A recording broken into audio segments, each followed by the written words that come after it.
سخت سوال زندگی میں آ جاتے ہیں.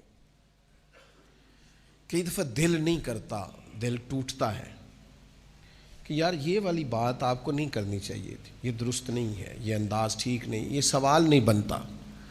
کسی کو اپنے گناہ کا حساب کیا دیتے، سوال سارے غلط تھے، جواب کیا دیتے. کچھ لوگ ایسے ہوتے ہیں جو مطلب اس جگہ پہ بندے کو لا کے کھڑا کر دیتے ہیں جہاں کٹہرا سا بن جاتا ہے اور اس آدمی کا حق بھی نہیں ہوتا کہ وہ یہ سوال کرے. لیکن آپ کا منصب ایسا ہے کہ آپ کو برداشت کرنا ہے. آپ ہیں ایسی جگہ پہ جہاں آپ کو اس چیز کو قبول کرنا ہے. آپ کو سمجھنا ہے کہ یار اب میں فائز ایسی جگہ پہ ہوں، اس نے کہہ لیا ہے تو میں کیا کروں. تو میں آپ کی خدمت میں عرض کروں گا کہ کئی دفعہ سخت ترین معاملہ ہو جاتا ہے. فتح مکہ کے بعد نا غزوہ حنین ہوا تھا، بہت سارا مال غنیمت آیا اور نبی پاک صلی اللہ تعالی علیہ وسلم بیٹھ کر مال غنیمت تقسیم کر رہے تھے. زویل خویسرا پھر جس کی نسل سے خارجی پیدا ہوئے. ذرا غور کرنا میں کیا کہنے لگا ہوں. یہ آیا اور آتے ہی اس نے پتہ کیا کہا نبی پاک صلی اللہ علیہ وسلم سے. کہنے لگا اے محمد صلی اللہ علیہ وسلم، آپ مال تقسیم کر رہے ہیں، ذرا انصاف سے کیجئے گا. معاذ اللہ ثم معاذ اللہ، نقل کفر نباشت. یعنی حضور کو کہہ دیا، اللہ کے رسول سے کہہ دیا آپ مال تقسیم کر رہے ہیں غنیمت کا، ذرا انصاف سے کیجئے گا. اللہ اکبر. کوئی نبی پاک علیہ السلام کو کوئی چیز مانے نہیں تھی. اسی وقت حضور فرماتے اس کی گردن اڑا دو، ٹکڑے کر دیتے صحابہ. اور تیار تھے جناب عمر جیسے لوگ کہ حضور مجھے اجازت دے میں اس کی گردن ماروں. لیکن اللہ کے رسول بڑا سارا حوصلہ اللہ نے اپنے حبیب کو عطا فرمایا. کائنات میں سب سے بڑھ کر حوصلہ رسول پاک کو اللہ نے عطا کیا. میں آپ کو بتاتا ہوں، لوگ کئی دفعہ ایسا سوال کر دیتے ہیں جس سے بڑی تکلیف ہوتی. یار آپ کو نہیں کرنا چاہیے تھا، آپ کا منصب نہیں تھا، آپ کا بنتا نہیں تھا، کیوں آپ نے یہ سوال کیا. کہنے لگا اللہ کے حبیب سے انصاف کیجئے گا. تو رسول پاک صلی اللہ تعالی علیہ وسلم فرمانے لگے تجھ پر مجھے افسوس ہے. یہ ذرا انداز دیکھیے جواب دینے کا. حضور فرمانے لگے تجھ پر مجھے افسوس ہے، اگر میں انصاف نہیں کروں گا تو پھر دنیا میں کون انصاف کرے گا. یہ تو منبع ہے انصاف کا، یہیں تو انصاف کے سوتے پھوٹتے ہیں، یہیں سے تو لوگوں کو انصاف کرنا آتا ہے. تو اگر میں ہی نہیں کروں گا تو پھر انصاف. لیکن اگلی بات حضور نے جو کی لوگوں کو سمجھانے کے لیے، حضور سید عالم صلی اللہ تعالی علیہ وسلم فرمانے لگے اللہ تعالیٰ میرے بھائی حضرت موسیٰ علیہ السلام پہ رحم کرے، ان کو اس سے زیادہ ستایا گیا. یہ عذرائے تواضع حضور نے ارشاد فرمایا حضرت کلیم کو اس سے زیادہ لوگوں نے تکلیف دی. انسان اللہ تبارک و تعالیٰ کا بندہ ہے اور اس کا وجود، اس کا دل، اس کی روح، ہر چیز اللہ کے دست قدرت میں ہے. جس طرح یہ اپنی مرضی سے دنیا میں نہیں آیا، اللہ تعالیٰ کی مرضی سے آیا ہے. اسی طرح یہ نہیں ہو سکتا کہ جس طرح انسان چاہے اس طرح اس کے اوقات گزریں. محنت کرنا، کوشش کرنا، جد و جہد کرنا اس کی ذمہ داری ضرور ہے، لیکن ہوگا وہی جو رب چاہے گا. اللہ تبارک و تعالیٰ نے انسانی زندگی میں تمام موسم رکھے ہیں. بچپن کا موسم، جوانی کی بہار، بڑھاپے کے اوقات، اپنوں کا ملنا، اپنوں کا بچھڑنا، شادیوں کی خوشیاں اور جنازوں کے غم، یہ سارا کچھ انسانی زندگی کا حصہ ہے.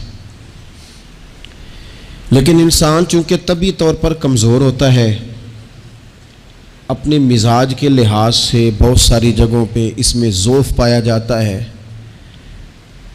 تو یہ کرتا یہ ہے کہ جس تسلی کے ساتھ خوشی کو قبول کرتا ہے، اسی طرح کھلے دل کے ساتھ غم کو قبول نہیں کرتا.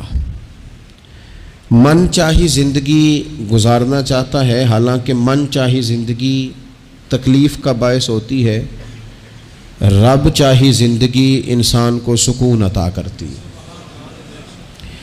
اللہ تعالیٰ نے انسان کے ساتھ آزمائشیں رکھی ہیں، جس طرح اللہ تعالیٰ کی طرف سے ملنے والی نعمتوں کو قبول کرتا ہے، اسی طرح اس کی طرف سے آنے والی آزمائشوں کو بھی کھلے دل سے اسے قبول کرنا چاہیے۔ اور یہ بات درست ہے کہ وما اصابکم من مصیبت فبما کسبت ایدیکم، انسان پر کچھ مصیبتیں وہ آتی ہیں جو اس کے ہاتھوں کے کسب کی وجہ سے آتی ہیں۔ بہت ساری قوموں پر عذاب اس لیے آئے کہ انہوں نے بعض گناہ کیے تھے، لیکن یہ یاد رکھیے گا کہ عذاب ہمیشہ گناہوں کی وجہ سے نہیں آتے، تکلیفیں ہمیشہ گناہوں کی وجہ سے نہیں آتی۔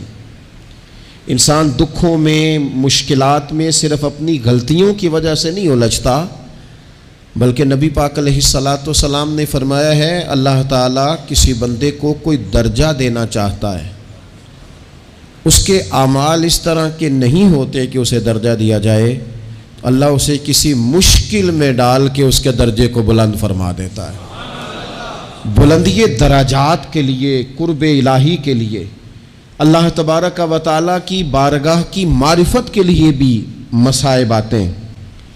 آپ دیکھیے نا، نبی پاک صلی اللہ تعالیٰ علیہ وسلم نے فرمایا سب سے زیادہ تکلیفیں انبیاء پہ آتی ہیں، اور فرمایا میں اللہ کا محبوب ہوں، انبیاء کا سردار ہوں، میرے اوپر سب سے زیادہ تکلیفیں آئی ہیں، آزمائشیں آ جاتی ہیں، اور رب فرماتا ہے وَلَنَبْلُوَنَّكُمْ بِشَيْءٍ مِّنَ الْخَوْفِ وَالْجُوعِ، ہم ضرور تمہیں آزمائیں گے کچھ خوف کے ساتھ، کچھ بھوک کے ساتھ، وَنَقْصٍ مِّنَ الْأَمْوَالِ وَالْأَنفُسِ وَالثَّمَرَاتِ، ضرور تمہیں آزمائیں گے پھلوں کی اور جانوں کی کمی کے ساتھ۔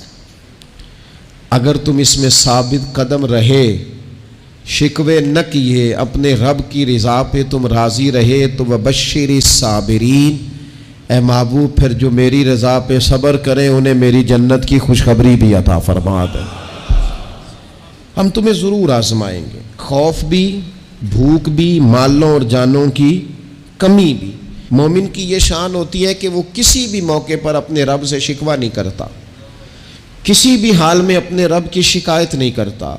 نبی کریم علیہ الصلاۃ والسلام نے فرمایا اگر اللہ تعالیٰ کسی بندے کو بیمار کرے اور پھر اس بیماری پر وہ صبر کرے اور آنے والوں سے رب کا شکوہ نہ کرے، تو فرمایا اللہ تعالیٰ نے جو گوشت اسے دیا ہوتا ہے اس سے بہتر گوشت اللہ اسے عطا کر دیتا ہے۔ اگر اللہ تعالیٰ کی حکمت غالب ہو اور تقاضا اس بیماری میں اس بندے کے انتقال کے کر جانے کا ہو، تو فرمایا پھر اللہ تعالیٰ اسے شہادت کا درجہ عطا فرما دیتا۔ آزمائشیں آ جاتی ہیں، انسان پر مصائب آ جاتے ہیں، دکھ آ جاتے ہیں، تکلیفوں کا سامنا بندے کو کرنا پڑ جاتا ہے۔ اب یہ کہ اس میں اپنے دل کو، اپنی روح کو قرار دیا جائے، اپنے آپ کو اللہ کی رضا پہ کھڑا کیا جائے، اور ان حوادث کا مقابلہ کیا جائے، ان چیزوں کو دیکھا جائے، اور یہ غور کیا جائے کہ میرا رب اگر اسی بات میں راضی ہے تو یقیناً اس میں اللہ کی کوئی خاص حکمت ہوگی۔ قحط حضرت عمر کے زمانے میں بھی آ گیا تھا، بڑی مشکلات کا سامنا کرنا پڑا۔ تو ان مصائب میں انسان کو تھوڑا سا پہلے تو ہمت کرنی ہے، پھر اس میں کرنے کا جو کام ہے وہ یہ ہے کہ سب سے پہلا کام تو یہ ہے کہ اپنے رب کی بارگاہ میں کھل کے دعا مانگی جائے، اللہ تبارک و تعالیٰ کے حضور التجائیں کی جائیں، دعائیں کی جائیں، رب کریم کو منایا جائے۔ حضرت عمر فاروق رضی اللہ تعالیٰ عنہ کے زمانے میں جب قحط آیا تھا تو حضرت عمر نبی پاک علیہ السلام کے چچا کو حضرت عباس رضی اللہ تعالیٰ عنہ کو لے کے میدان میں نکلے تھے، اور کیا خوبصورت لفظ انہوں نے ترتیب دیے تھے، عرض کرتے تھے مالک پہلے ہم تیری بارگاہ میں محبوب پاک کو لے کے آیا کرتے تھے، آج محبوب نے ظاہری وصال کیا ہے تو تیرے محبوب کے چچا کو لے کے آئے ہیں، تو اے اللہ تو مہربانی فرما اپنے محبوب کے چچا کا صدقہ ہمیں بارش عطا فرما۔ تو بس حضرت عمر نے وہ دعا مانگی، حضرت عباس کو وسیلہ بنایا تو اللہ نے بارش عطا فرما دی۔ اچھا، پھر یہ دونوں چیزیں ہمیں حدیث صحیح میں ملتی ہیں۔ ایک نوجوان نے، ایک شخص نے آ کے حضور کی بارگاہ میں عرض کی، یا رسول اللہ بارش نہیں ہوتی، دعا کر دیں۔ تو نبی پاک نے ہاتھ اٹھائے دعا کے لیے، اتنے ہاتھ بلند کیے کہ بغلوں کی سفیدی نظر آنے لگی۔ وہ کہتے ہیں ابھی محبوب کے دستے مبارک پوری طرح چہرے پر پھرے نہیں تھے کہ اللہ نے بارش عطا کر دی۔ پھر پورا ہفتہ بارش ہوتی رہی تو لوگوں کو اب بارش کی کثرت کی وجہ سے بعض مسائل بننے لگے، تو وہ پھر حاضر ہوئے، عرض کی یا رسول اللہ دعا فرما دیں، اب تو کچھ مشکلات بڑھنے لگی ہیں۔ تو حضور نے پھر ہاتھ اٹھائے، کہے اللہ اپنا فضل نصیب فرما، مہربانی فرما۔ کبھی بارش کی ضرورت ہوتی ہے اور کبھی بارشوں کا کثرت سے ہونا وہ تکلیف کا باعث ہو جاتا ہے بعض جگہوں پر۔ تو کہتے ہیں پھر حضور نے دعا فرمائی، ابھی چہرے پہ ہاتھ نہیں پھیرے تھے کہ مدینہ منورہ میں بارش ختم ہو گئی۔ تو سب سے پہلا اور ضروری کام ہمارا آج مزاج بن گیا ہے کہ ہم تبصرے کرتے ہیں، سیاست کرتے ہیں، اس پر بیٹھ کر اب ایک اور دور آ گیا ہے، ویڈیو بناتے ہیں، موبائل چلاتے ہیں، جو کہ بہت بڑا امتحان ہے ہمارے لیے کہ صرف 20 منٹ موبائل کو ہاتھ نہ لگائیں، بہت بڑا امتحان ہے۔ ہو سکتا ہے بہت سارے لوگ بڑی تکلیف میں آ جائیں کہ پورے 20 منٹ گزر گئے، اس پہ ویڈیو بنائیں گے، اس پہ کومنٹس کریں گے، اس پہ یہ کام ہم کرتے ہیں۔ حالانکہ اگر کوئی ایسی مشکل آ جائے تو شریعت نے ہمیں یہ سبق دیا کہ پہلے دعا، پہلے اللہ کی بارگاہ میں حاضری۔ اکبر الہ آبادی نے کہا تھا کہ مصیبت میں بھی اب یاد خدا ہم کو نہیں آتی، دعا منہ سے نہ نکلی، جیبوں سے عرضیاں ہی نکلی۔ ہم محکموں میں درخواستیں دیتے ہیں لیکن دعا کی طرف بڑھتے بڑا خوبصورت کام ہے۔ سب سے پہلے تو یہ کریں کہ وہ جو ہمارے بھائی تکلیف میں ہیں، مجبوری میں ہیں، ان کے لیے اپنے رب کی بارگاہ میں عرض کریں کہ مالک، قدرتوں کا مالک تو تو ہے، ہر چیز تو تیرے دستے کرم میں ہے، اور تو کریم اتنا ہے کہ بندوں پہ تو غضب نہیں زیادہ فرماتا، رحمت ہی زیادہ فرماتا ہے، اور تیری رحمت تیرے غضب پر غلبہ رکھتی ہے۔ اس لیے مالک تو کرم فرما، اور یہ جو لوگ ہیں تو انہیں اپنے فضل سے ہی آسانی عطا فرما تاکہ اس مشکل سے نکل آئیں۔ جن دنوں قحط آیا تھا نا مکہ مکرمہ مدینہ طیبہ میں حضرت عمر کے زمانے میں، تو حضرت عمر فاروق فرماتے ہیں میں نے بغیر گھی کے کبھی کھانا نہیں کھایا تھا، لیکن میں نے قسم اٹھا لی تھی کہ جب تک سب لوگوں کو راشن کھانا میسر نہیں آتا میں بھی گھی نہیں کھاؤں گا۔ یہ جو اضافی اخراجات ہیں، ایڈوانس گاڑیاں بک کرانا، نئے ماڈل کے موبائل خریدنا، یہ جو ہمارے صرف ناز نخرے ہیں، صرف ان کو تھوڑا سا کلوز کر لو۔ عجیب بات ہے نا، عجیب ظلم ہے نا کہ ایک بچہ رات کو اس لیے کھانا نہیں کھا رہا کہ اس کی مرضی کا پکا ہوا نہیں، اور ایک طرف میرے ہی وطن میں اس ویڈیو نے بھی میری چیخیں نکلوا دی جس میں ایک بیٹی، اور اس کی عمر بھی بالکل اتنی ہے جتنی میری بیٹی کی عمر ہے، اس سے وہ صحافی پوچھتا ہے، پاؤں اس کے ننگے ہیں اور پاؤں پہ کیڑے چڑھ رہے ہیں، تو اس سے پوچھتا ہے پتر کیا چاہیے؟ وہ کہتی ہے صرف روٹی کھانی ہے، کوئی مطالبہ نہیں، کوئی مطالبہ نہیں، روٹی دا دکھ نہ پوچھو، یہ روٹی بندہ کھا جاندی جی، روٹی بندہ کھا جاندی۔ اللہ کریم نے فرمایا وَتَعَاوَنُوا عَلَى الْبِرِّ وَالتَّقْوَى، جب تقوی اور پرہیزگاری کا معاملہ ہو تو ایک دوسرے کے ساتھ تعاون کرو، ایک دوسرے کے ساتھ تعاون کرو، ایک دوسرے کا آگے بڑھ کے بازو تھامو، خیر کے کاموں میں ایک دوسرے کی مدد کرو، آگے نکلو۔ ہو جاتا ہے کبھی کبھی ایسا کہ ایک بھائی کے پاس بہت زیادہ مال ہوتا ہے، دوسرے کے پاس کم ہوتا ہے، اور نبی پاک صلی اللہ تعالی علیہ وسلم نے ارشاد فرمایا کہ یاد رکھنا اللہ تبارک و تعالی اتنی دیر تک تمہاری مدد کرتا ہے جب تک تم اپنے بھائی کی مدد کرتے رہتے ہو، اللہ تمہارا مددگار رہتا ہے۔ اور یہ جو مسلمان ہوتے ہیں، مومن، کلمہ پڑھنے والے، ان کے بارے میں میرے نبی پاک علیہ الصلاۃ والسلام نے فرمایا کہ یہ ایک جسم کی مانند ہیں، ایک جسم کی طرح ہے مومن ایک جسم کی طرح ہے، جس طرح یہ پورا جسم ہوتا ہے۔ اور حضور نے مثال دے کے بات سمجھائی، فرمایا جسم کا ایک حصہ تکلیف میں ہو نا تو سارا جسم اس کا کرب محسوس کرتا ہے، یعنی درد صرف دانت میں ہے لیکن روٹی کھانے کو دل نہیں کرتا، کسی سے بات کرنے کو دل نہیں کرتا، اٹھ کے باہر جانے کو طبیعت نہیں چاہتی، پورا وجود اس کا کرب، اس کی تکلیف محسوس کرتا ہے۔ فرمایا جس طرح ایک جسم کے ایک حصے کو تکلیف ہو، آپ مجھے بتائیے نا، آپ کے دانت میں تکلیف ہے تو کیا کبھی آپ کے دماغ نے کہا ہے کہ ڈاکٹر کے پاس نہیں جانا؟ پیروں نے کہا ہے میں نے نہیں چل کے جانا، یہ تو مسئلہ صرف اور صرف دانت کا ہے، دانت جانے، اس کا کام جانے؟ ایسا ہوتا نہیں۔ دانت میں تکلیف ہوتی ہے تو ذہن منصوبہ بندی کرتا ہے، وہ کہتا ہے یار یہ پتہ کرو دانت کا ڈاکٹر کہاں بیٹھتا ہے، پھر آپ کی زبان ہلتی ہے، معلومات کرتی ہے، پھر آپ کے پیر چل کے وہاں جاتے ہیں، اور پھر آپ اپنے دل سے معافی ضمیر وہاں بیان کرتے، پھر آپ اپنا کمایا ہوا سرمایہ خرچ کرتے ہیں۔ بھئی ایک دانت کو تکلیف ہے تو رہنے دو، سارے جسم کو کام میں کیوں لگایا ہے؟ تو معنی یہ ہے کہ جب جسم کا ایک حصہ تکلیف میں ہو باقی سارے سپورٹ کرتے ہیں تاکہ وہ ٹھیک ہو جائے۔ تو حضور نے فرمایا میرے سارے مومن ایک جسم کی طرح ہیں۔ سارے مکے سے ہجرت کر کے مدینے آئے، گھر بار پیچھے رہ گئے، جائیدادیں پیچھے رہ گئی، کاروبار پیچھے رہ گئے، حضور نے فرمایا تم بھائی ہو۔ لیکن وہ صحابہ تھے نا، انہوں نے بھائی بھائی اپنے آپ کو صرف تقریروں میں نہیں سمجھا تھا، انہوں نے اپنے آپ کو بھائی بھائی صرف محفلوں کے نعروں میں نہیں سمجھا تھا، انہوں نے اپنے آپ کو بھائی بھائی صرف ادیب شاعر کی شاعری میں نہیں سمجھا تھا، وہ من سے ان کی آوازیں آتی تھی ہم سچ مچ کے بھائی ہیں، انہوں نے طے کر لیا تھا کہ ہم بھائی ہیں۔ لہذا جب حضور نے کہا نا آپ تمہارے بھائی وہاں سے ہجرت کر کے آئے ہیں تو ان کی مدد کرو، تو پھر انہوں نے صحیح والا بھائی سمجھا، دھاگا رکھ کے اپنا گھر تقسیم کر کے آدھا اپنے بھائی کو دیا، کاروبار بانٹ کے اپنے بھائی کو دیا، جس کے پاس 4 اونٹ تھے اس نے 2 اپنے بھائی کو دے دیے، چلتے کاروباروں میں بھائیوں کو شریک بنا لیا۔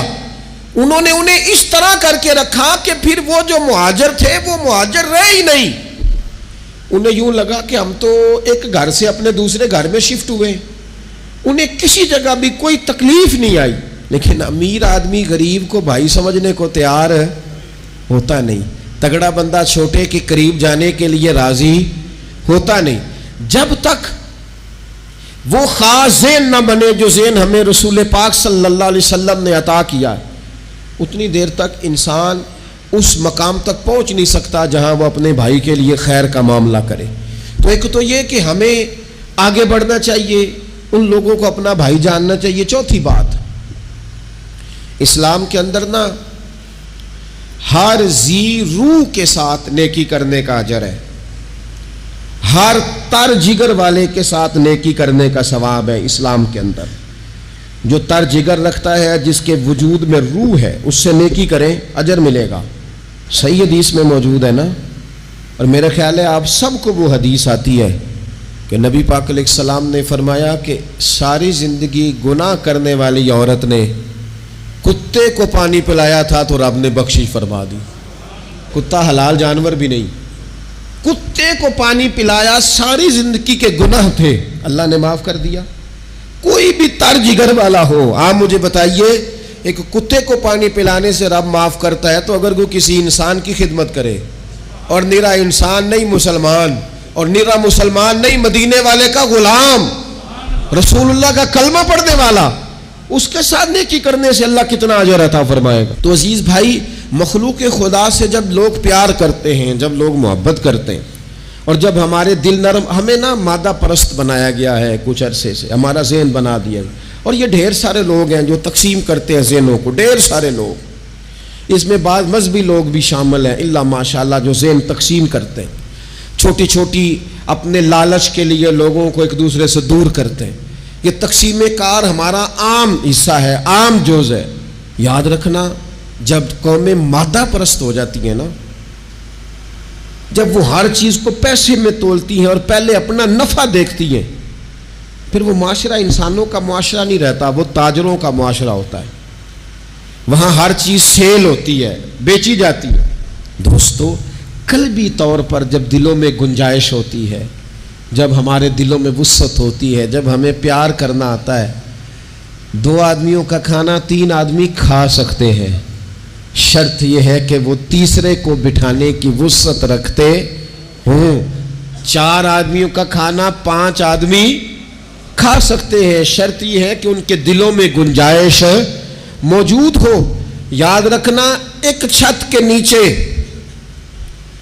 ایک ہی گھر کے اندر 4-5 خاندان گزارا کر سکتے ہیں، شرط یہ ہے کہ ان کے دلوں میں گنجائش موجود ہو، شرط یہ ہے کہ وہ قلبی کیفیات وہی رکھتے۔ لیکن ہمیں نا کچھ مست سا کر دیا گیا ہے اپنی اپنی دنیا داری میں، کچھ محو سے ہیں، کچھ اس طرح کا ماحول بنا دیا گیا، مجھے کیا لینے دیں مجھے، مذہبی لوگ بھی اتنے لاکھ کی محفل نعت، اتنے لاکھ کا عرس، اتنے لاکھ کی فلانی شے۔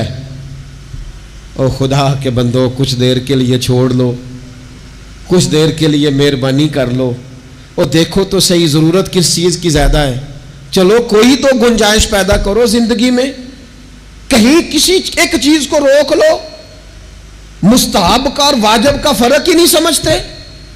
اقبال کہنے لگے یہ کسی شوخ نے لکھ دیا یہ جملہ محراب مسجد پر کہ یہ ناداں گر پڑے سجدے میں جب وقت قیام آیا۔ وقت تو قیام کا تھا، تم سجدوں میں ہو، اٹھنے کا ٹائم تھا، لوگوں کی مدد کرنے کا وقت تھا، اور تم ابھی بھی اپنے ختمات شریف میں الجھے ہوئے ہو۔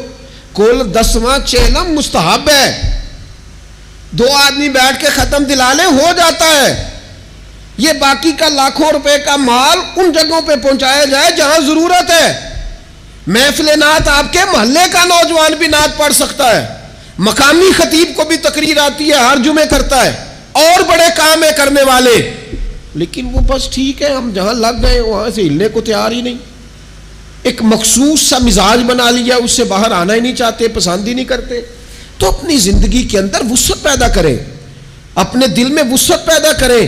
یاد رکھیں جب بندہ کسی کے بچوں کا سوچتا ہے تو اللہ اس کے بچوں پر فضل فرماتا ہے۔ جب انسان کسی کا گھر آباد کرتا ہے رب اس کا گھر آباد کرتا ہے۔ حضرت ابوبکر صدیق فرمایا کرتے تھے تو اللہ کے دین کی خدمت میں لگ جا، تیرا ذاتی کوئی کام رب رکنے نہیں دے گا، وہ سارے تیرے کام ہوتے رہیں۔ ہم کیا سمجھتے ہیں کہ تگڑی تقریروں سے لوگوں کو قریب کر لیں گے؟ ہم کیا سمجھتے ہیں کہ بڑے بڑے پوسٹر لگائیں گے محفلوں کے تو لوگوں کو؟ ہم کیا سمجھتے ہیں حساب صرف نمازوں کا ہونا ہے؟ ہم کیا سمجھتے ہیں کہ حساب صرف ہم سے سجدوں کے بارے میں پوچھا جائے گا؟ یہ بھی سوال ہوگا، یہ بھی صحیح بخاری مسلم میں موجود ہے، صحیح حدیث میں موجود ہے کہ رب فرمائے گا او بندے میں بھوکا تھا تو نے مجھے روٹی نہیں کھلائی، میں پیاسا تھا تو نے پانی نہیں پلایا، کپڑوں کی حاجت تھی تو لے کے نہیں آیا، میں بیمار تھا تو نے تیمارداری نہیں کری۔ مالک تو کھانے سے پاک، پینے سے پاک، پہننے سے پاک، بیماری سے پاک۔ تو رب کریم فرمائے گا وہ جو تیرے پڑوس میں بندہ بیمار تھا تو میں ہی تو تھا نا، وہ جو تیرے پڑوس میں آدمی بھوکا تھا تو بندہ تو میرا ہی تھا نا، وہ جو تیرے دائیں بائیں لوگوں کو حاجت تھی تو وہ میرے ہی بندے تھے۔ خدا کے بندے تو ہیں ہزاروں، بنوں میں پھرتے ہیں مارے مارے، میں اس کا بندہ بنوں گا جس کو خدا کے بندوں سے پیار ہوگا۔ کچھ نہ تھوڑا سا اپنے دلوں میں وہ کیا بات کی تھی ساگر نے، اس نے کہا تھا کہ یہی ہے ذوق عبادت کی انتہا ساگر، او غم حیات کے ماروں کا احترام کرو۔ یہ جو غم حیات کے مارے ہیں ان کا احترام کرو۔ ایک 100 گھر تھا مدینہ شریف میں، امام ابو نعیم نے اس کو لکھا ہے۔ ہمارے ہاں بھی لوگ افطاری کراتے ہیں، سیاسی افطاری رمضان میں، سیاسی افطاریاں جن سے ہمیں کام نہیں پڑتا، جن سے ہمیں کل کو کام نکلوانا ہوتا ان کی روٹی پکائی جاتی ہے۔ سیاسی ولیمے، سیاسی دعوتیں، سیاسی لوگوں کے اجتماعات، VIP کے لنگر، یہ ہمارا کلچر بن گیا ہے، یہ ہمارا مزاج بن گیا ہے۔ اور نبی پاک علیہ السلام نے فرمایا لعنت اس دعوت پر جس میں امیروں کو بلایا جائے اور غریبوں کو نظر انداز کیا جائے، وہ تو ملعون دعوت ہے۔ 100 گھر پورا تھا مدینہ منورہ میں، جس میں 3 وقت کا کھانا، بچوں کے کپڑے، اگر کوئی بیمار ہو جاتا تو دوائیاں، اور دے کون جاتا ہے اللہ ہی بہتر جانتا ہے۔ ایک نقاب پوش آتا تھا، دروازے پہ دے جاتا تھا، نام پوچھتے تھے تو ناراض ہو جاتا تھا، اور یہ ایک دن کام نہیں ہوا، سالوں یہ کام جاری رہا، پتہ ہی کوئی نہیں کون دے جاتا ہے، کوئی خبر ہی نہیں۔ پھر اچانک 2-3 دن ہو گئے، وہ لنگر آنا بند ہوا، وہ اخراجات اٹھانے ختم ہوئے۔ اب لوگ ایک دوسرے سے پوچھنے لگے کہ وہ کھانا تیرے گھر بھی نہیں آیا، تیرے گھر بھی نہیں آیا، پتہ کرو کب سے نہیں آیا، پتہ کرو کب سے نہیں آیا۔ تو طے ہو گیا، جب لوگوں نے تاریخیں لگانی شروع کی، ایک دوسرے کے ساتھ ملانی شروع کی، تو 18 محرم سے میرے گھر نہیں آیا، ہاں ہمارے ہاں بھی 18 محرم سے نہیں آیا، پتہ کرو، تحقیق کرو۔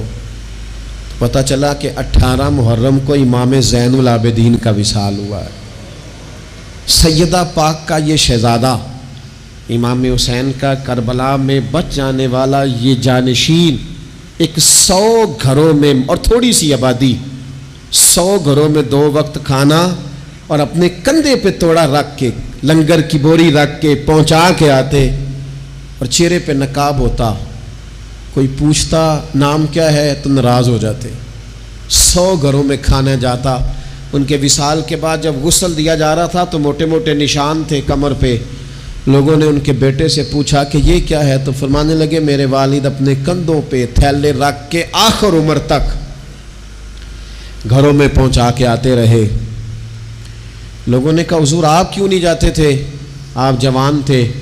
تو آپ کے شہزادے کہنے لگے میں کہتا تھا ابا جی سے کہ میں نہ چلا جاؤں، تو فرماتے تھے پتر اگر تو جائے گا تو پھر تجھے اس غریب کا نام بھی بتانا پڑے گا، میں تیرے سامنے پردہ نہیں کھول سکتا، یہ میرا اور میرے رب کا راز ہے۔ اس چپکے کے ساتھ، اس محبت کے ساتھ حضرت امام زین العابدین رضی اللہ تعالیٰ عنہ خدمت کرتے۔ اللہ تعالیٰ نے ہمارے نبی پاک صلی اللہ تعالیٰ علیہ وسلم کو بے شمار اور لا تعداد عظمتوں، نعمتوں، سعادتوں اور بلندیوں سے سرفراز فرمایا ہے۔ ان میں سے حضور علیہ السلام کی ایک عظمت اور ایک بلندی یہ ہے کہ وَإِنَّكَ لَعَلَىٰ خُلُقٍ عَظِيمٍ، فرمایا محبوب بے شک آپ عظیم اخلاق پر ہیں، آپ کے خلق، آپ کی خو بڑی عظیم ہے۔ اخلاق کا مطلب انسان کے جمیع اخلاقیات، اس کے رویے، اس کا لہجہ، اس کے معاملات، یہ سارے اخلاقیات میں شامل ہیں۔ دیانتداری بھی اخلاقیات ہے، سچ بولنا بھی اخلاق ہے، کنجوسی اور بخیلی سے بچنا بھی اخلاق ہے۔ انسان تمام رذائل سے اپنے آپ کو محفوظ رکھے، اچھی عادات، اچھا رویہ، اچھی سوچ، اچھا لب و لہجہ، لوگوں کے حق میں خیر خواہی کا جذبہ، دوسروں کے لیے اس کی طبیعت کے اندر اچھے جذبات، یہ سارا اخلاقیات کا معاملہ ہے۔ نبی کریم صلی اللہ تعالیٰ علیہ وسلم نے اپنی تشریف آوری کے جو مقاصد خود بیان فرمائے، ان میں سے سرکار نے ایک بڑا مقصد یہ بیان فرمایا کہ میں تمہارے اخلاق کی تکمیل کرنے کے لیے دنیا میں آیا ہوں۔ انسان بڑا پکا نمازی ہو، بڑا پکا حاجی ہو، اس کا سارا لباس مذہبی ہو، اس کا دعویٰ بھی یہ ہو کہ میں بہت کامیاب دیندار آدمی ہوں، لیکن اس کا رویہ، اس کا لین دین کرنا، اس کا لوگوں سے معاملات کرنا، اس کا لوگوں کے بیچ وقت گزارنا، یہ ٹھیک نہ ہو تو کوئی بھی اس کی نمازوں پر، عبادتوں، ریاضتوں پر بھروسہ کرنے کو تیار۔ اقبال کہتے ہیں یہ ذکر و فکر، یہ نیم شبی، یہ ریاض، تیری خودی کے اگر پاسباں نہیں تو کچھ بھی نہیں۔ یہ جو کچھ تو بتا رہا ہے، عبادتیں، ریاضتیں، پرہیزگاریاں، یہ اگر تیرے اندر کوئی تبدیلی نہیں لا سکی، نماز بے حیائی سے نہیں روک سکی، اور تیرے صدقات و خیرات کرنا تیری زبان کو میٹھا نہیں کر سکے، تیرے لہجے کو حسین نہیں کر سکے، تو تیری ساری یہ عبادتیں نتیجہ خیز ثابت نہیں ہوئی۔ میرے بھائیوں، ہم جب دنیا کے اندر جاتے ہیں، لوگوں سے معاملات کرتے ہیں، تو لوگ ہماری دیانتداری سے، ہماری سچائی سے، ہمارے وعدوں کی پابندی سے، ہمارے اخلاص سے، ہماری عاجزی سے، ہماری محبت سے ہمیں پہچانتے ہیں۔ لوگ لوگوں کو وردیوں سے نہیں پہچانتے۔ لوگ جب لوگوں کے ساتھ معاملات کرتے ہیں تو پھر انہیں اندازہ ہوتا ہے کہ یہ انسان کس طرح کا ہے۔ نبی پاک صلی اللہ تعالی علیہ وسلم نے ارشاد فرمایا کہ تمہیں پتہ ہے مجھے سب سے زیادہ پیار کس سے ہے اور قیامت کے دن میرے سب سے زیادہ قریب کون ہوگا؟ امتی کی ساری زندگی یہ دوڑ رہتی ہے کہ میں کسی طریقے سے قرب مصطفیٰ کو پاؤں۔ نبی پاک علیہ السلام کی نگاہ کرم مجھ پہ ہو تاکہ دنیا میں بھی، قبر میں بھی، حشر میں بھی، آخرت میں بھی میرے معاملات سنور جائیں۔ تو یہ بہت بڑی سعادت مندی ہے کسی کے لیے کہ حضور اسے اپنا محبوب کہیں اور قیامت کے دن اسے سب سے زیادہ قریب بٹھائیں۔ تو کریم فرمانے لگے تمہیں پتہ ہے میرا محبوب کون ہے اور قیامت کے دن میرے سب سے زیادہ قریب کون ہوگا؟ اور یہ بات حضور نے 3 دفعہ ارشاد فرمائی۔ فرمایا جانتے ہو میرا محبوب کون ہے؟ جانتے ہو قیامت میں میرے سب سے زیادہ قریب کون ہوگا؟ حضور تو اشارتاً بھی کوئی بات کریں تو بڑی بات ہے، 3 بار ایک بات کو دہرا کے محبوب نے فرمایا میرا سب سے زیادہ محبوب وہ ہے اور قیامت کے دن میرے سب سے زیادہ قریب وہ ہوگا جس کے اخلاق زیادہ اچھے ہیں۔ ساری محنت اپنے ظاہر پر نہ کریں، سارا وقت کپڑوں کو سجانے سنوارنے میں نہ گزار دیں، سارا ٹائم اپنی تصویروں کو درست کرنے میں ضائع نہ کر دیں۔ اپنے رویوں کو، اخلاقیات کو، اپنے معاملات کو، اپنے اٹھنے بیٹھنے کو، اپنی روزمرہ کی زندگی کو اچھے طریقے سے آراستہ کریں، مزین کریں۔ اور چند ایک چیزیں تو ایسی ہیں جن پر اور زیادہ توجہ کرنے کی ضرورت ہے۔ ان میں سے ایک اہم چیز جس کی طرف میں آپ کا اشارہ کرنے جا رہا ہوں، وہ اہم چیز یہ ہے کہ سب سے پہلے یہ دیکھیں کہ ہماری طبیعت کے اندر درگزر کتنا زیادہ ہے، معاف کرنے کا مزاج کس حد تک ہے۔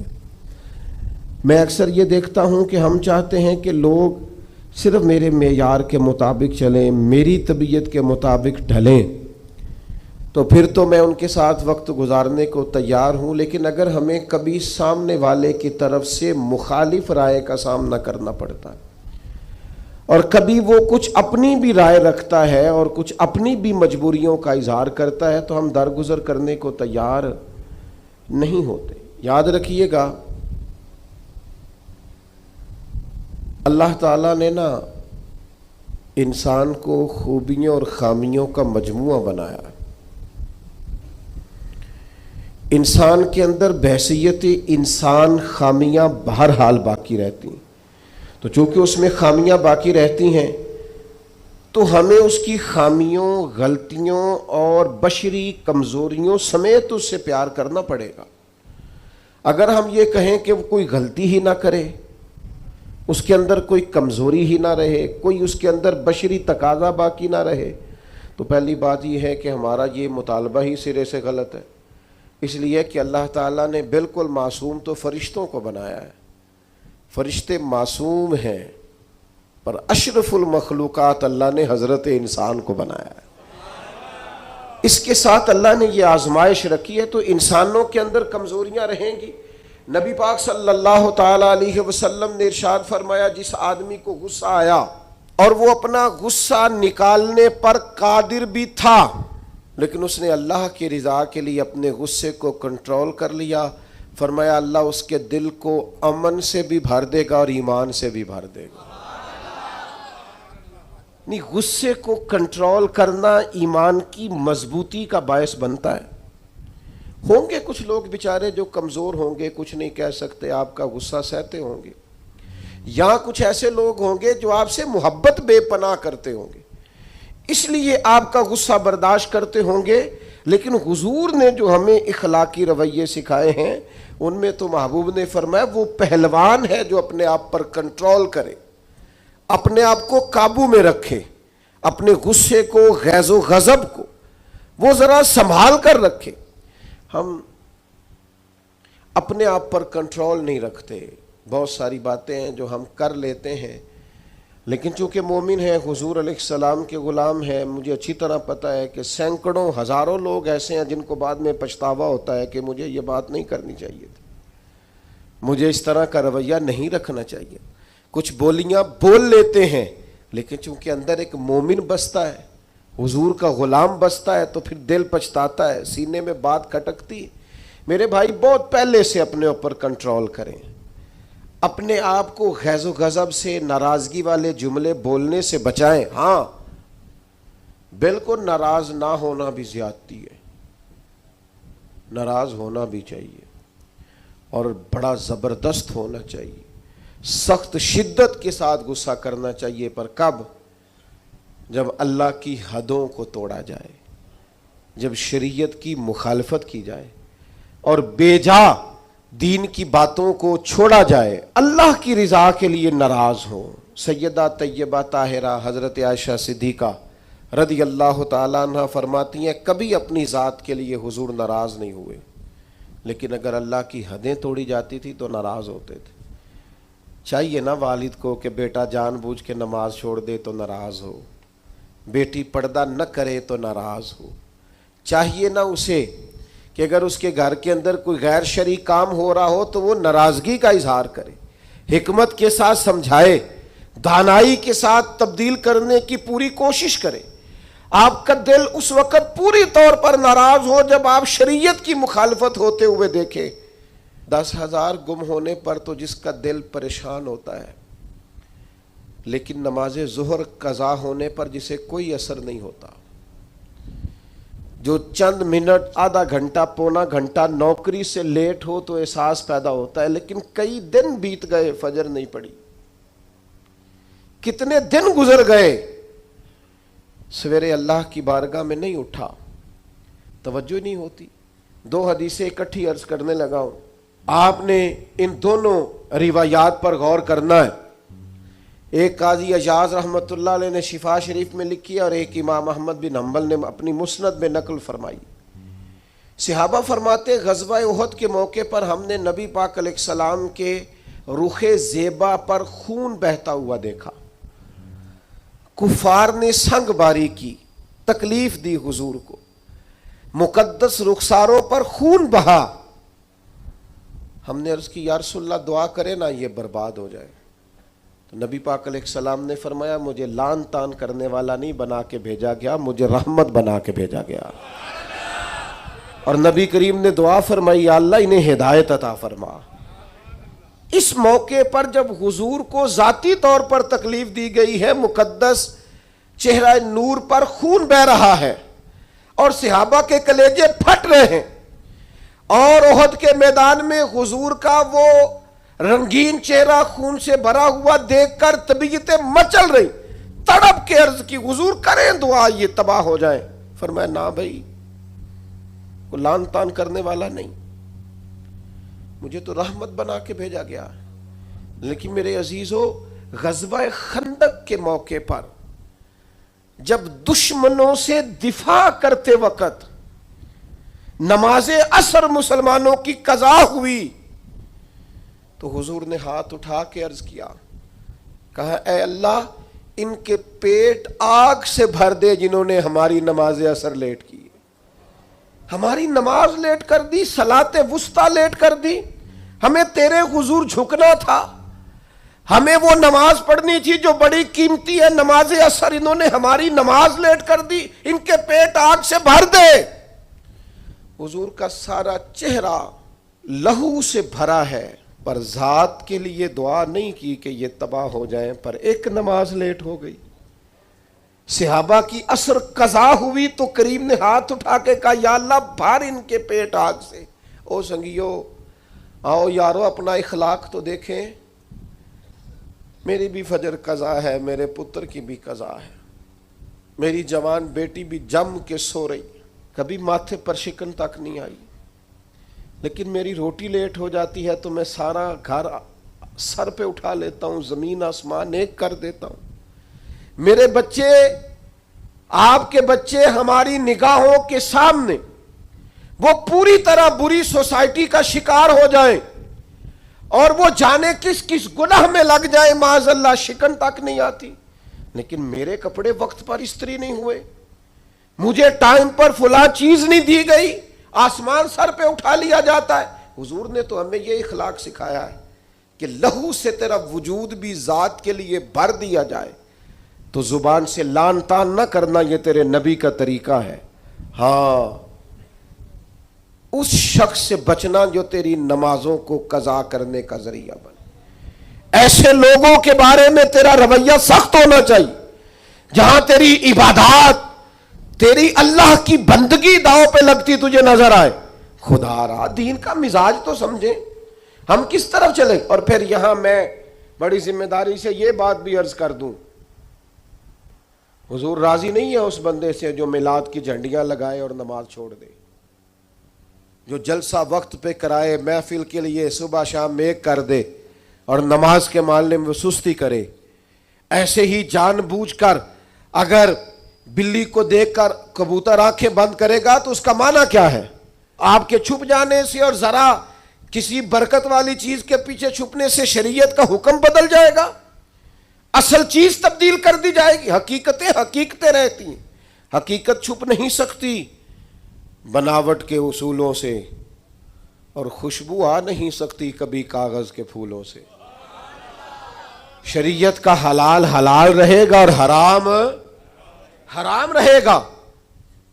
تھوڑا سا اپنی ذات کے لیے معافی دے کے تو دیکھیں، غلطی ہو گئی ہے بہو سے، اس کے ابا جی نے پنچایت میں آ کے پگڑی کھول کے تیرے پیروں کے سامنے رکھ تو دی تھی،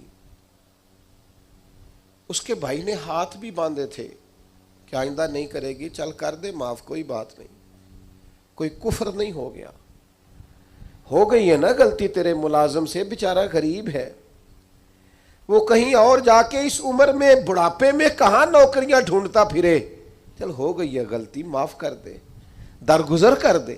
چل تیرا پڑوسی غریب آدمی بھول گیا تھا، تھوڑا سا کر دے درگزر۔ لیکن ہم اس معاشرے اور سوسائٹی میں رہتے ہیں جہاں ہر وقت جج بنے رہنے کا شوق ہے لوگوں، فیصلے کرنا اور مطلق العنان بن کے کرنا، اور بس جی بس میں نے کہہ دیا ہے، اب دوبارہ سے میں کسی کی بات نہیں سنتا۔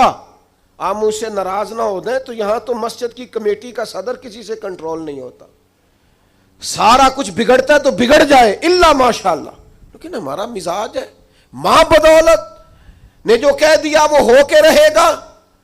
پتھر برسانے والے، تکلیفیں دینے والے، اذیتیں دینے والے حضور کے سامنے گردنیں جھکائے کھڑے تھے، بتاؤ بھائی تمہارے ساتھ کیا سلوک کروں؟ فتح مکہ کے دن اعلان ہو رہا ہے، انہوں نے پتہ کیا کہا؟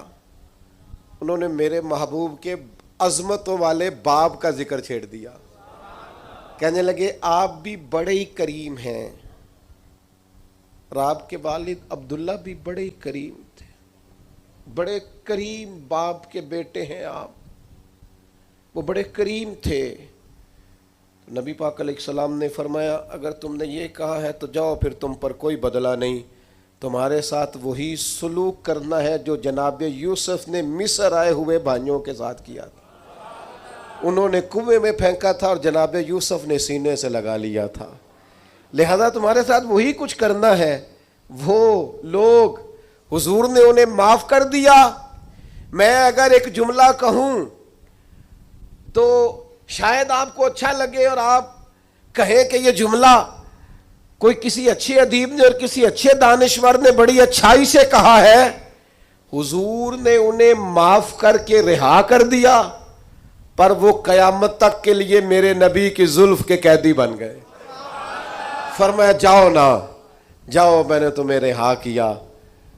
نبی پاک علیہ السلام نے انہیں رہائی دی اور انہوں نے بلند آواز سے کلمے پڑھنے شروع کر دیے۔ وہ سارے حضور کی زلف نازنی کے غلام ہو گئے۔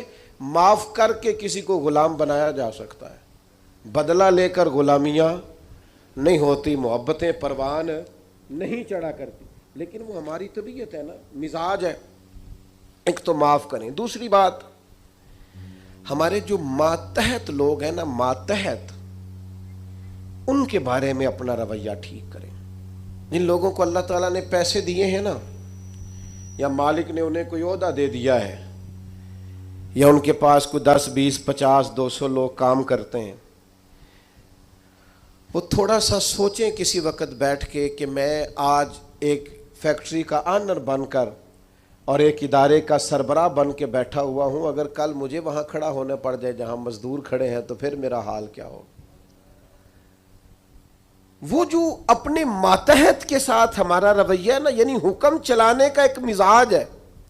میں ایک دفعہ ایک بڑی محفل نعت میں مہمان خصوصی بنا لیا گیا، تو میں نیچے اتر رہا تھا تو کوئی صاحب تھے اس محفل میں جو کسی خاص نشست پر وہ بھی بٹھائے گئے تھے، اور میرے ساتھ وہ باتیں بھی کر رہے تھے. باتیں کیا کرنی ہوتی ہیں، بعضوں کا زیادہ مسئلہ تو تصویروں کا ہوتا ہے، تو بھی چل رہی تھیں اور نظام چل رہا تھا آگے آگے. تو میں جب نیچے اترا تو ایک غریب آدمی میرے گلے میں پھولوں کا ہار ڈال کے کہنے لگا، پیر صاحب میں بھی سینہ ملا لوں. تو ان سے سینہ جو ملا تو میرے کان میں کہنے لگے، وہ جو آپ کے ساتھ کان میں ہنس ہنس کے باتیں کر رہا تھا، محفلیں بڑی بڑی کراتا ہے، اسے کو مزدوروں کا حق بھی صحیح ادا کیا کرے. آج بھی کیتی جاندے ہو تے لہو بھی پیتی جاندے ہو، کھو کے مال یتیماں دا بھیج مسیتی جاندے ہو، تسی پھٹ دلاندے سیندے نہیں، آ ٹوپیاں ہی سیپی جاندے ہو، نفس تے چھری پھیر دے نہیں تے دمبے کیتی جاندے ہو، فرض پلائی بیٹھے ہو، فرض پلائی بیٹھے ہو، فرض پلائی بیٹھے ہو، ایویں ہی نفلاں نیتی جاندے ہو، اور دسو تے سی بلے شاہ نو ایک ہی کیتی جاندے ہو. عجیب مزاج ہے. نوافل کبھی ترجیح اس طرح نہیں ہونی چاہیے کہ فرض پیچھے رہ جائے. بہرحال جس کا جو حکم ہے وہ بات وہی آنی چاہیے. اپنے ماتحت کے حق میں ایک شخص نے حضور سے پوچھ لیا، ایک صاحب نے عرض کر ہی دیا، انہوں نے بات ہی کر دی، عرض کی، یہ سنن ابو داؤد شریف میں موجود ہے، کہا یا رسول اللہ میرا ملازم بڑی غلطیاں کرتا ہے، آخر کتنا کو معاف کروں؟ کوئی حد بھی ہوتی ہے. بڑی غلطیاں، بڑی کوتاہیاں، بڑی کمزوریاں، تو اس نے گن کے معاف کرنے کے لیے، حضور کتنی بار معاف کروں؟ آخر بعض لوگ بعض باتیں جھلملا کے کرتے ہیں نا جی، حضور آخر کتنا کو معاف کروں؟ نبی کریم علیہ السلام نے گویا فرمایا، اگر تو نے گن کے ہی پوچھا ہے نا تو چل اس طرح کر، ایک دن میں 70 بار تو معاف کیا کرنا. ایک دن میں کتنا معاف کرنا ہے؟ تجربہ تو کریں کہ کیا ہم نے کبھی 7 دفعہ بھی معاف کیا ایک دن میں؟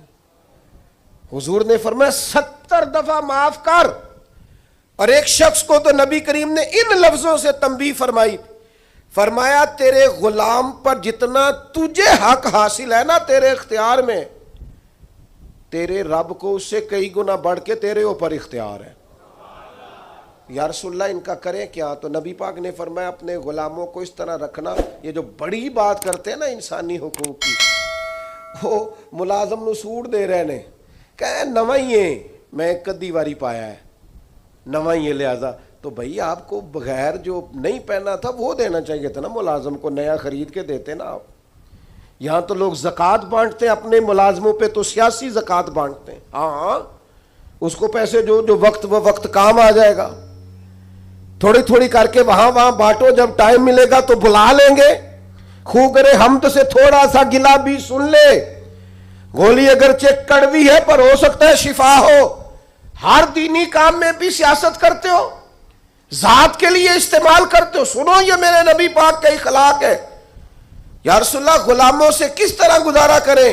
فرمایا جس طرح کا خود کھانا اسی طرح کا انہیں بھی کھلانا، جس طرح کا خود پہننا اس طرح کا انہیں بھی پہنانا. سیاستہ میں موجود ہے. اور فرمایا ان کی طاقت سے بڑھ کر کبھی انہیں کام نہ بتانا.